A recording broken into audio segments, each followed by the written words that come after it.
Això què ho farem? Cada un triarà una carta i la presentarà i dirà el que... Molt bé, doncs bueno, doncs comencem.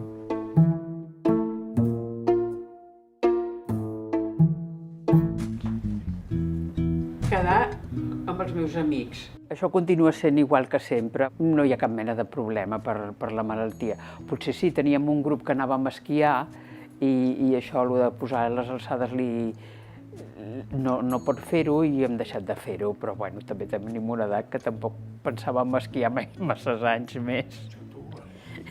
Jo tinc un problema, el que són els 1.000 metres. O sigui, a partir de 1.000 metres cap dalt pateixo moltíssim. I m'hi tinc que habituar. Carregar pesos.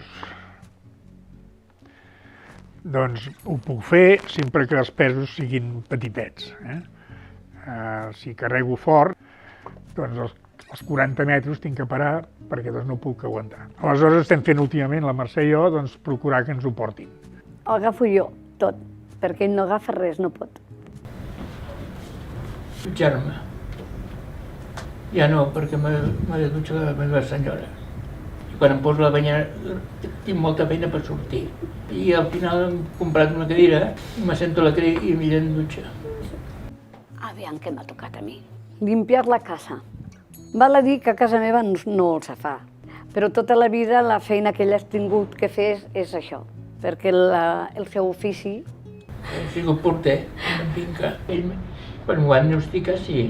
Sí, bueno, treballava. sí, clar, continua treballant fins ara.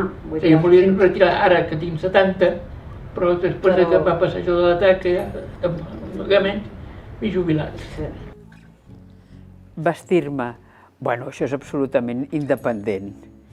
No hi ha cap problema ni cap canvi. A vegades li costa una mica la part aquesta de les sabates, perquè tot el gesto aquest d'ajupir-se fa que s'ofegui, però en principi és absolutament autònom. Com ho tens tu? Ell ho té de conya, s'aixeca, se'n va a esmorzar, s'asseu al sofà i m'espera que jo arribi i l'ajudo, sobretot a les sabates i sobretot a posar-li el jersei. Jo l'he de pentinar, jo l'afeito, jo el banyo, jo el vesteixo, jo el despullo, no pot fer res. Mantenir relacions sexuals. Doncs últimament no en fem. Jo tinc 75 anys, els esforços físics són tremendos. Això em passa amb més coses a la vida. Per exemple, que tinc de tant en tant uns atacs de tos. L'esforç d'aquest atac de tos em deixa planxat, em deixa sense respiració. O sigui, hi ha tota una sèrie de coses a la vida que requereixen un esforç i aquest esforç em quedo sense poder continuar.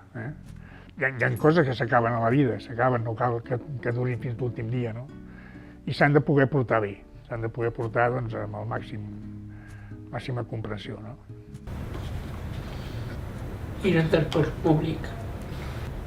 Sí que vaig en transport públic, no? Sí, però què et representa? T'enfades perquè has d'esperar per no pujar a peu fins a casa si s'espera i jo no. Jo m'agafo, me'n vaig a peu.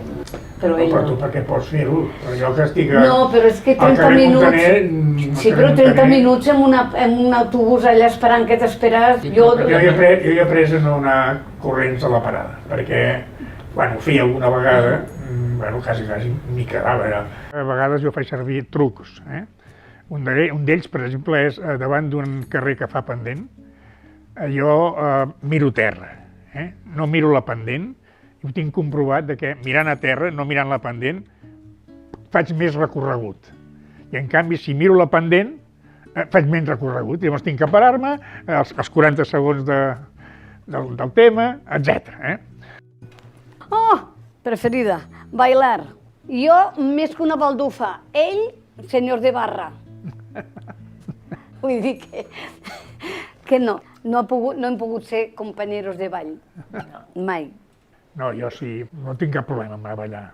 Normalment no ballem, però no té res a veure amb lo de l'època ni res de tot això.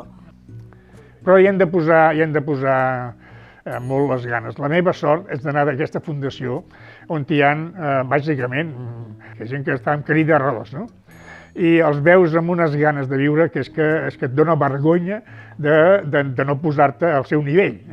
I hi ha un xicot que sempre ve a la meva hora, ve un xicot que el pobre és que va així, i arribo allà i què, com estàs? Dic, home, ell passava per aquí, com estàs? Yo estoy bastante bien.